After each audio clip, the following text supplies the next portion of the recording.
my political panel, Labor MP Daniel Mulino and Nationals MP Keith Pitt. Welcome to you both. Well, Opposition Leader Peter Dutton is leading the call to boycott any pubs that say Australia Day celebrations should be banned. Let's have a look at what he had to say today.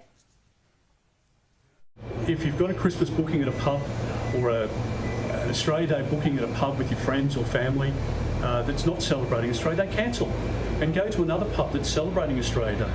And you'll see the companies change their behaviours pretty quickly. They're not closing down the pokies on Australia Day, are they? They're not saying that they're going to reduce the price of beer on Australia Day because it's philosophically what they want to do. They're still happy to make money. And I think they should be supporting our national cause, and our national cause is best advanced when we celebrate the great country we are. All right, Labor MP Daniel Mulino, is this sensible? If a pub's not going to celebrate our National Day, then should people go elsewhere? Oh, well, thanks for having me on, Sharri. I was thinking about this as I've seen it evolve in the media over the last few days. I've been elected at all three levels of government. I was a councillor about 15 years ago in outer suburban Melbourne, and even back then, Australia Day was evolving. And I remember back then, Australia Day took on much more of a theme of celebrating volunteerism as a way of bringing the community together. And since that time, Australia Day has evolved further. And it is fair to say that it has become somewhat controversial in parts of our community. And I think we're in an interesting transition at the moment with Australia Day. When I was thinking about how pubs in my own electorate are dealing with this, it reminded me that Australia Day evokes very different feelings in different parts of my electorate. There are some parts of my electorate that want to continue celebrating Australia Day much as it has been for a long time, and pubs will do that in those parts of the electorate. There are other parts of my electorate where they're wanting to treat Australia Day very differently. And I think as a country, we are going through a process where different parts of our community are wanting to treat Australia Day differently. I don't know what the end point's going to be. What I'd say is there's no single rule here. And I think part of the problem with what that pub did, or that chain of pubs, is that they came in with a ham-fisted single rule and didn't understand their own consumer base. I think the rule here is that people don't want to be lectured when they're going to the pub or going out. But I do think there's going to be a range of different things people want across the community. And I'd just say that pubs or bars or whatever, restaurants, just need to know their consumer base. Quite controversial comments there, Daniel. Keith, what do you think about what Daniel just had to say, that we're in a transition period on Australia Day, that not everyone wants to celebrate it? What do you think? Wow.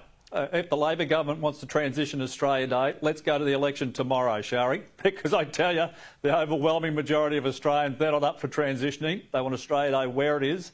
They're proud of our country. They're proud of our flag. They just want to be left alone to celebrate what is the greatest country in the world.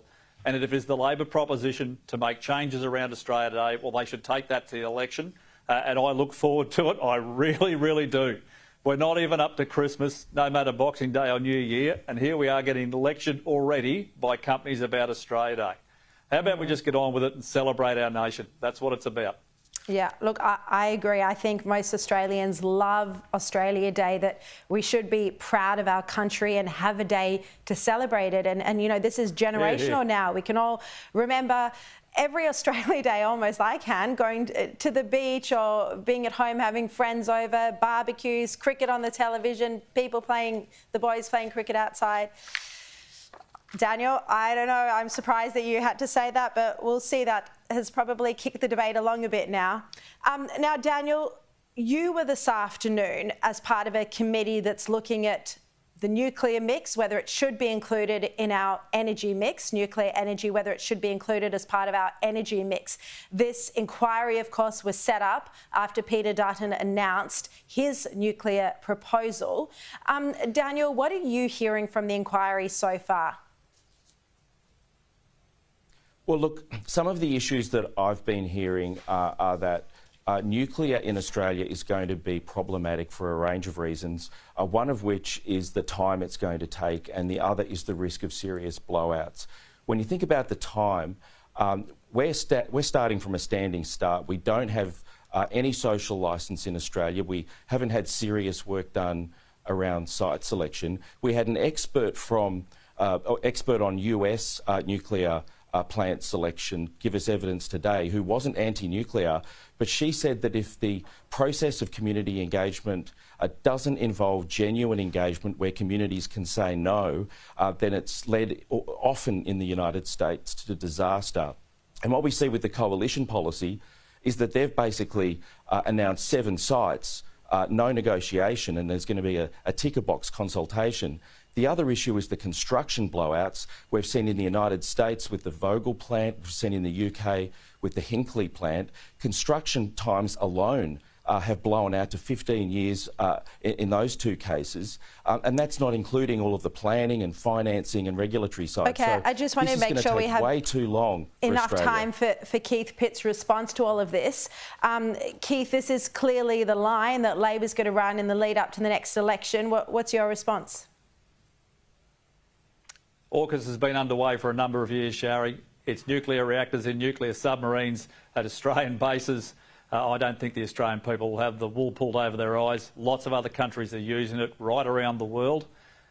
Time has come. We should be implemented here in Australia because it is zero emissions, it is reliable, it uses very little land. We've got the people of the technology. We should just get on with it. And it's a long way to 2050, mate. 25 years is a long time.